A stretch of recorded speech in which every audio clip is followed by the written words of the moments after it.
Everyone, Yael here again for HebrewInIsrael.net. I hope you've enjoyed the previous videos.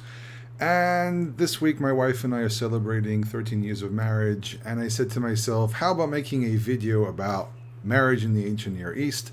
I did do an episode about marriage and divorce quite a few years ago. I think about 5 years ago almost.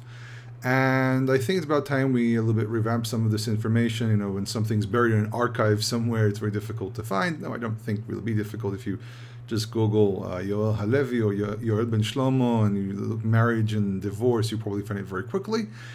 And the question that comes up a lot is, what exactly is biblical marriage? I mean, there are a lot of interesting ideas about this, and I'll share a few stories just to cover some of these opinions. And people always ask, what is exactly marriage in the Bible? Is it just, people getting together and living in the same house? Is it actually just defined by sex, which, by the way, is a very important subject by itself? Or is it something else? Now, regarding marriage in the ancient Near East, we actually have some insight about this, but what's very difficult is that the Torah doesn't really give us a lot of information about how it actually works, which means we might be dealing with a situation where the practices, the rituals, and whatever comes with it can change from one period to the other. However, we do have a few details that might give some insight about what they did, and then we have to complete these details with what we find in the ancient Near East. First of all, the subject of sex. So I think that one of the problems that we have today is that there is an over-obsession when it comes to sex, especially because of Christianity and what the church pushed about being very pious and abstinent and so on. It's created a bit of a distortion about what sex really is about.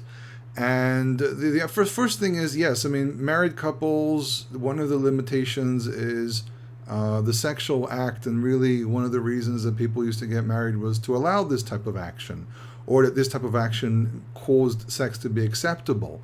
However, it's been overemphasized by Western culture to a point where it's become corrupted, and it's become the obsession of many, many people, to a point where people think this is the only criteria of marriage. So we're already going to put it out there that it is actually not the only criteria of marriage. It's one of the functions of what happens when you do get married, and it's one of the signs of being married. Now, when we look at what was actually done in the ancient Near East when it comes to marriage, we actually have marriage contracts. But we'll get to those in a second. When we look at the Torah, we really only have a description of a few practices of how marriage actually works. So, for example, one of the stories that we have is Eliezer, the servant of Avraham, goes to Padan Aram and he looks for a wife. And I think he goes to Haran, which is really Padan Aram. It's the same area. And he negotiates with the family. He comes in the name of his master. He offers basically gifts to be able to marry the daughter, and for Yitzchak to marry the daughter. And it seems to be that we actually see two principles there. The first one is the principle of negotiation. Negotiation basically means contract. And we don't have all the details of the contract they had there, but it's very obvious that there was a contract of some sort. So the first thing we have is contract. The second thing is paying the family of the bride. This is something that's actually not done today. Most dowries, at least from the way I understand it in Western culture, is actually given by the wife of the bride to the household that the bride and the groom are going to create together. However, there actually was a term known as mohar habetulot, which is mentioned in Deuteronomy, where it deals with the rape cases. So I think it should be Deuteronomy 21 or 22, if I'm not mistaken. And it mentions that if someone rapes a virgin and the family refuses, so in one place it says kemora betulot, I think that's in Exodus, and then, I think it's Exodus, and in Deuteronomy it actually states the number of 50 silver shekels. Now, the 50 silver shekels actually might be more of a fine, because 50 silver shekels is a lot of money, but what we actually see from this is that when a person marries a woman, when a man marries a woman, he has to actually pay the family of the bride.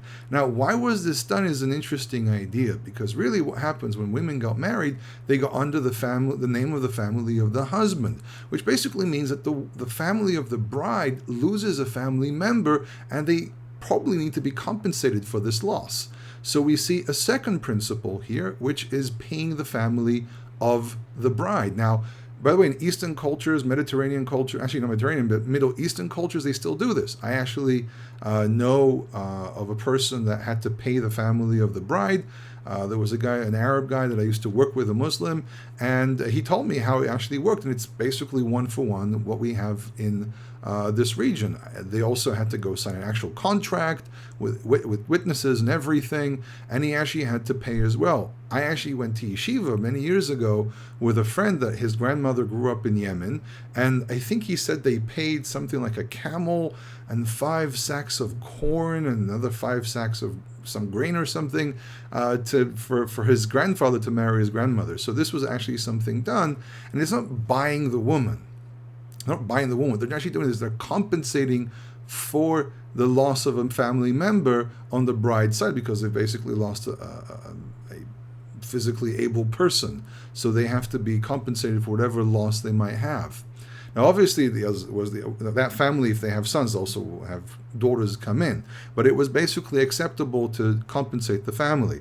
So we see here the principle of negotiation, which probably leads to a contract, and the principle of actually giving the family money. Now, we actually do have a few contracts that we find in the ancient Near East, like, for example, marriage contract from the reign of Shamshu Ilu Na, okay, from around the year 2200 BC. Obviously, the dating can be argued sometimes, but what it actually tells us, it says, Rimum, son of Shamkatum, has taken as a wife and spouse Bashtum, which is an interesting name. Bashtum sounds like Boshet, but I don't think that's the intent. The daughter of Belizunu, the priestess of Shamsh, which means that we actually find women working as temple servants. Daughter of his Bitum, her bridal present shall be no number of shekels of money. When she receives it, she shall be free. If Bashtum to Rimum, her husband shall say, "You are not my husband," they shall strangle her and cast her into a river. Again, that's something we don't do. No Jewish contract has any information like that, but this is some of the stuff they used to do if she breaks the contract.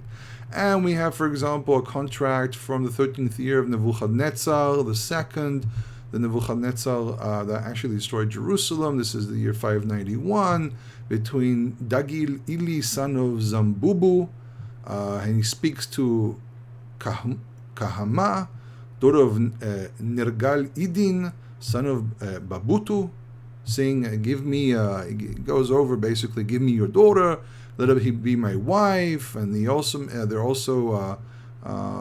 also other details of agreement, and we see the general idea here. He says, on the day that Dagil Ili another wife shall take, Dagil Ili shall give 1 manna of money unto Latabishini, and she shall return to her place, her former one. So basically we see an agreement here that if he takes another wife, then he actually can send her away. Actually, I'm not too sure what Latabushini is. Actually, it looks like a name, but you have to really study these contracts in great detail. But there seems to be details here of, if he marries someone else and so on. And there's loads and loads of these types of things. There are even divorce documents that we find. There's divorce documents from Nabonidus, which is the last king of Babylon. We have here another one, a marriage contract from the 60th year of Nabonidus, which is basically after the destruction of the first temple. And we also have here, he says he gave to Nabu Nadi Akhi 1 manna of money, Labutushini. Okay, so Labutushini seems to be some kind of a term, so there's even legal terminology here. And the outfit of a house with Ina Ishgili Banat, his daughter, and basically there are, his daughter as her dowry. He gives her dowry, everything. There's details here of what the family gives from each side and so on. So we actually find marriage contracts. I think there's quite a few of them that were discovered. So we have these details of money being transaction from one family to the other. We find dowries. We find if in case of something was done in some way that's unacceptable, then there's a case of divorce. Or if the wife refuses to function as a wife, or whatever that might mean, then we have a detail here about divorce itself and so on. So we actually find the contracts containing more details about what was actually done. Now, one of the things that we also have is this principle known as the Ketubah. So we have the marriage contracts from the ancient Near East. We can assume maybe that marriage contracts were also done amongst the Israelites, though the number of documents that we have from ancient Israel is actually very low. It actually might be that marriage contracts were done orally. It might be that they were done papyri, and the papyri is lost. It decayed much faster. Whatever the case may be, there is a place to argue that there's such a thing that exists. However, we do hear later on about the practice of writing a ketubah. Now, the word ketubah comes from the root katav, which is to write, and it's actually not a Jewish invention. It seems to be that the ketubah became more and more popular in Egyptian culture, the Hellenistic period of Egypt, and it migrated into Judea. It seems to be that maybe Jews in Egypt were picking up this practice of clearly writing a ketubah, which has more details. But however, we see the marriage contracts predate the idea of the ketubah. So the ketubah itself seems to have come in more out of a need in Egyptian culture to resolve certain problems that they had in marriages, especially when it came to the rights of the women. So the ketubot were created more to protect women's rights and less to protect the rights of the husband. It seems to be that Jews in maybe Alexandria or one of the Jewish cities or Jewish communities in the different Hellenistic cities decide to pick this up as well. And Jews living in the land of Israel realized, hey, this is an awesome thing, let's incorporate this as well. So actually, if I'm not mistaken, it mentions in the Mishnah that one of the things I think was Gamliel the elder introduced. It might have been Gamliel the elder, might have actually someone early, I don't remember exactly. They introduced this as well. So everyone says, oh, Jews invented the ketubah, but actually seems to be that the ketubah was invented much earlier by Egyptians who wanted to resolve certain specific problems they had.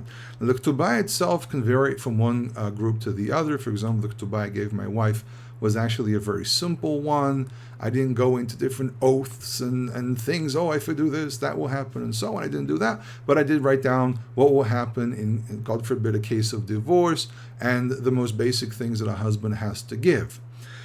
So, one of the things that actually comes up is what does a husband actually have to give in a situation of marriage?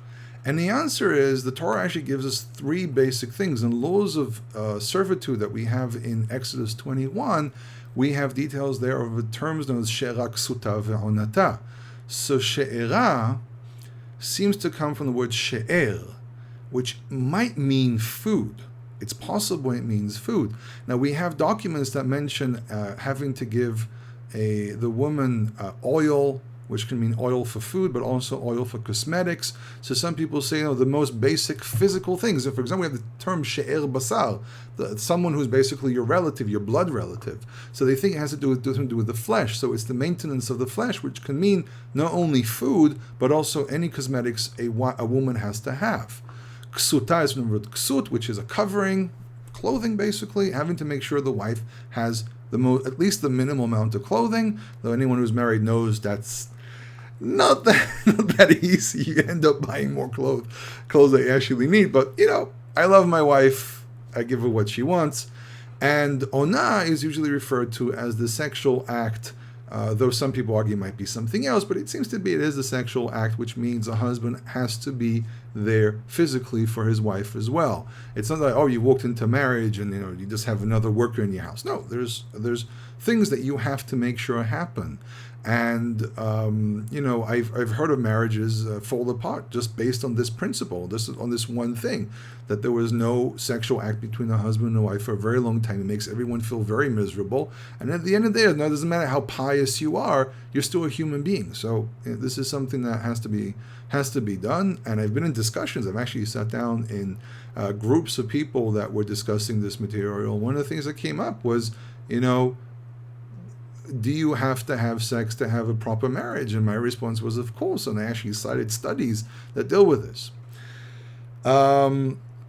Now, anything extra, jewelry and things like that, these are things which are commonly done by people. And I think there is a principle of what's commonly accepted, what's usually done. So, for example, if you look at the laws of marriage, for example, in Maimonides, he states that there are things that, based on what's customary in the land. I think that we need to realize that most cultures were not literal cultures. They actually dealt, back in the ancient world, they mostly dealt with things done orally. So what people did in the street, that's what was acceptable. So if it was acceptable for women to wear a certain piece of jewelry, or that certain amount of jewelry, or certain types of makeup, perfume, and things like that, that was what was accepted.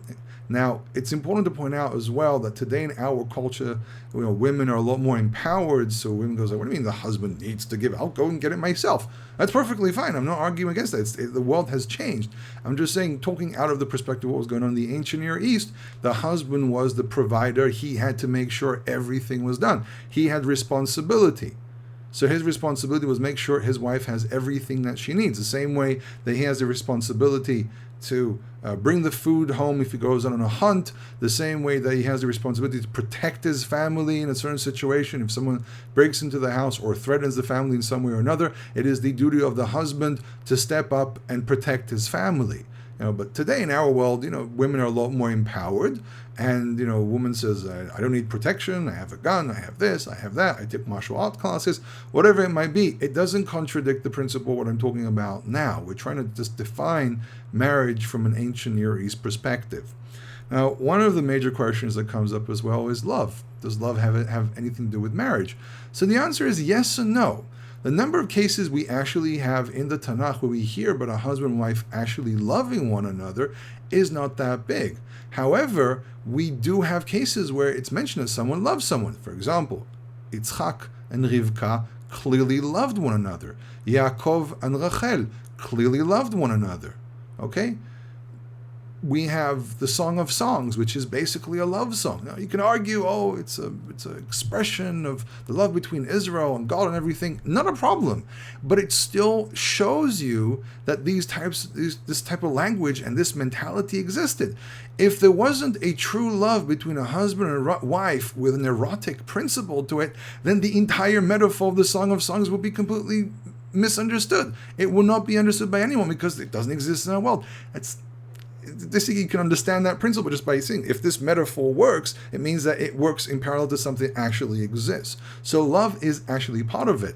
Now, arranged marriages are not always necessarily have to do with love. Arranged marriages, sometimes the bride is placed into something and that's it, and she might develop a fondness to the husband. If the husband is a loving, caring person, she can fall in love with him and he can fall in love with her. So love is part of it. Now, arranged marriages are not that common anymore in the Jewish world, except for very, very small groups. I, for example, went on a date. People set me up on dates with different women. The ultimate purpose was to get married. So, we didn't go out for 6 months, a year, 2 years, anything like that. And she wasn't really considered to be my girlfriend.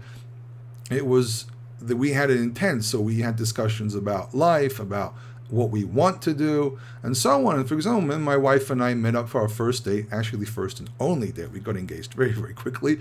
5 days later, we were engaged. We're unusual. It was an unusual case.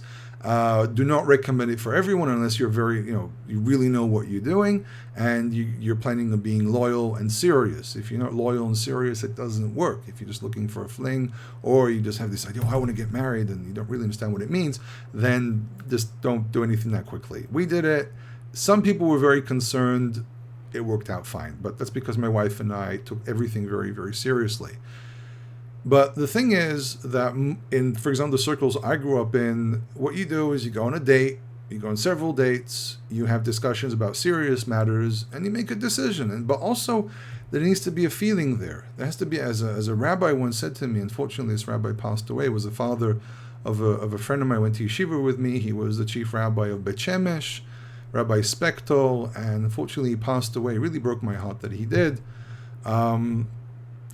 He said to me something very simple. He said to me, it has to click. If there's no click there, then it means there's no emotional attachment. There's no feeling there. There's no point in getting married. Now, this is, by the way, this is a man that got engaged 3 days after, 3 days after he met his wife, and they were married for, I think, 35 or 40 years. I don't remember the exact, I think 40 years, and they were married until he passed away. So I knew that this person understands something very, very well about these things. And he set up a lot of people, and he consulted a lot of people, and he says if there's no click there, there's no, and he literally used the word click like over and over again,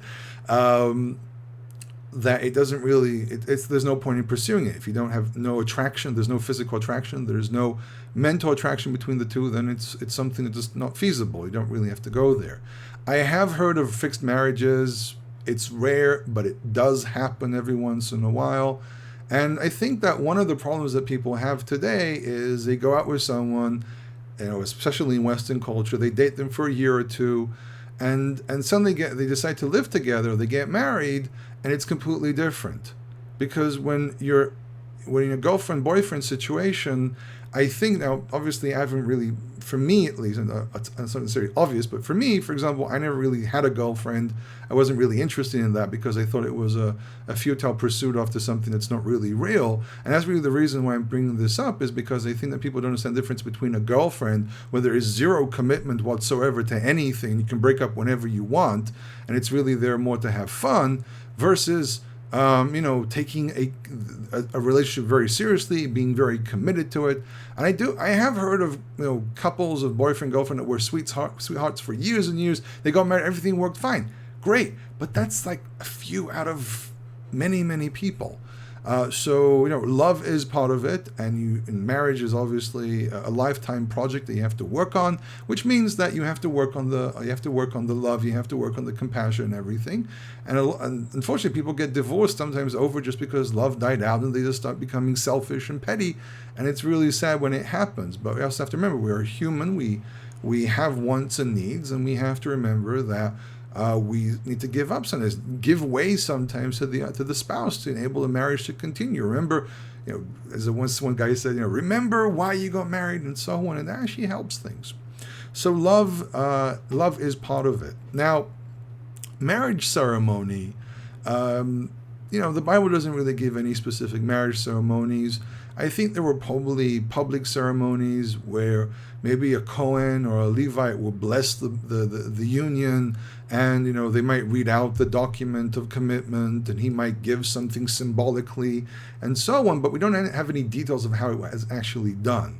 I think the main principle was that there was that an elder of the family, or someone of a Levitical line, or someone of importance would officially announce them as married.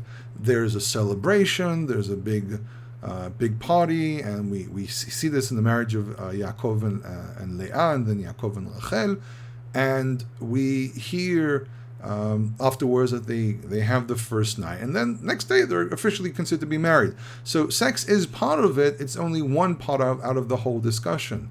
I do know that, for example, there are states in the United States that understand that if a couple moved in together, then they're considered to be married. That's, for example, running a household together. That's another principle. But I think it's really everything together. One thing I did talk about in the original recording I did on marriage was the whole vow thing. People took vows, and I think it's a very dangerous thing, because you're taking a vow before God, and you say, till death do us part and stuff like that. You're basically limiting your ability to divorce if ever necessary. It creates a conflict. So my recommendation is never make any vows. You can speak an expression of love, first day I met you, whatever thing people feel like saying.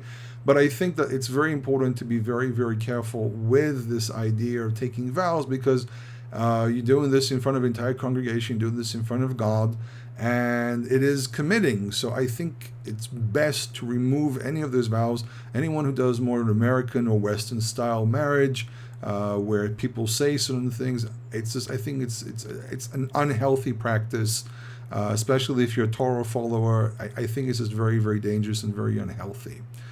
Other than that, prenups, for example, it's your decision. You want to do one, you don't want to do one. It's really what you do. Obviously, finances are always an issue in marriages, and I think it's very important to take care of them. We never got a prenup because it's not really something we do in our circles, but I have friends who have, and I think it's perfectly fine. I think that people should protect their finances as much as they can. And other than that, I mean, those are the main things about marriage. I mean, even the marriage contract, you can design it whatever way you want. I mean, inside Judaism, we have a more or less format that you go by, but it can change from group to group and so on. But there are certain basic things where it mentions the names, when, where, any commitments they might make when he takes a commitment to pay such and such money if they ever get divorced, and you can have details there of what he has to provide. So the most basic things, and you can add to this that he has to make sure every year there's such and such, and you can if we take even a more open approach, the wife can have a section there. It's not considered orthodox, it's more conservative or reform, but having the wife side in this, I think, is something which if you're not specifically committing to orthodoxy, I think that the woman's side can be and maybe even should be announced, maybe not in the Ketubah itself, but in another document, a secondary document that's signed by both of them, whatever one you want to work with, whatever thing works for you. And she might say what she commits to and stuff like that. I think it's a reasonable thing to request, especially in our culture. We have to remember that our culture is a little different than what they had. But again, I'm just adding this. If it ever happens, I don't think it contradicts the idea of biblical marriage and things like that. We even hear the voice of the woman. For example, we said that if she says you're not my husband and things like that, which means that she can actually nullify the wedding. Though we'll talk about divorce maybe another time. So in any case, these are my almost half an hour video about marriage. Obviously, there's a lot more we can talk about. You can find many of these marriage contracts online. For example, there's one website called Fordham University has a whole bunch of them. Ancient History Source Book. So there's some documents here about the ancient world. You can look at that, and there's a whole bunch of them. All you have to do is basically type in, marriage in the ancient Near East, and you'll probably find something. Or marriage documents from Mesopotamia, and you'll probably find something. There are books. For example, there's this book, a Nuzi text, and their uses in historical evidence. I don't remember if there's actually necessarily marriage contracts in this one, but it does give you some insight about contracts and letters and things like that. This is actually an excellent series, just so you should know. This actually is part of a series. I recommend it. It's by the JBL, which are academic publication, so I highly recommend that. They have a whole bunch of different books. And again, if there are any questions, before I forget, one more thing. One of the things as well that has to be brought up, so I'm not even done yet. One of the things that actually comes up is, what if a couple only has sex? What is the Torah definition of that relationship? And the answer is, I hope you're sitting in your chairs, the answer is concubine. Literally, it's a concubine. Not in a negative sense, by the way. Today people think, concubine, kings in the ancient world, harems and stuff like that. No, it was actually a legal status. It was a woman that didn't get married. She met a man. They liked one another, and they had sex. There's no necessary. They're not committed to one another, and they are only committed to the idea of being monogamous. If they have children, he probably provides for the children and so on, because it's still his offspring. But this is very similar to the idea of boyfriend-girlfriend that we have today. There might have even been a way of documenting this. They might have write down a contract between them and so on. But, by the way, having the fact that I noticed there was a fly flying behind me, so there's a fly flying around here. But in any case, one of the things that it seems to be is that the principle of a concubine actually proves that marriage is not just sex. It's a lot more than that. So I was actually asked a very long time ago about this. I felt very strange to answer it, and I passed on the question to someone who's a greater authority than I am. I'm not, I'm very careful in saying who's an authority and who isn't. So in my case, I say, you can ask me a question, but never say Yoel said and go with that and say Yoel is an authority. I am an authority on different subjects, but I'm very careful with what I say and don't say about certain things. But I was actually asked a question, and I forwarded the question to someone else. And because it was a question, that they actually have to get divorced because they were together for a very long time, but the only relationship they had was actually a sexual one. And this question, by the way, was actually asked. I was asked about this question several times, actually. And at the end of it, the answer was they don't have to get a divorce. And if we take any actual definition, the best one is pilegish or concubine. So if that question went through your mind, that's the answer. So I hope this helps other people. Obviously, I'm open to discussion. Anyone who knows me knows that I accept opinions as long as you can base them, and I'm not dogmatic about it. I try not to be dogmatic about anything. So again, this might raise up some controversy. It might answer some questions. It might open up people's eyes to things they never thought about. Whatever one of these cases may be, I hope that you enjoyed the video. I hope it was informative enough. And any questions, you can forward them either to my email, hebrewinisrael@gmail.com. You can find me on Facebook, Hebrew in Israel, or you can go to my website, hebrewinisrael.net. If you're interested in Hebrew lessons, I offer them. At the moment, I'm kind of fully booked, but later on, sometimes people leave and things open up, so you can just stay in touch with me and see when I have an opening. In any case, hope you enjoyed this, and I hope everyone has a beautiful, wonderful day and happy marriages.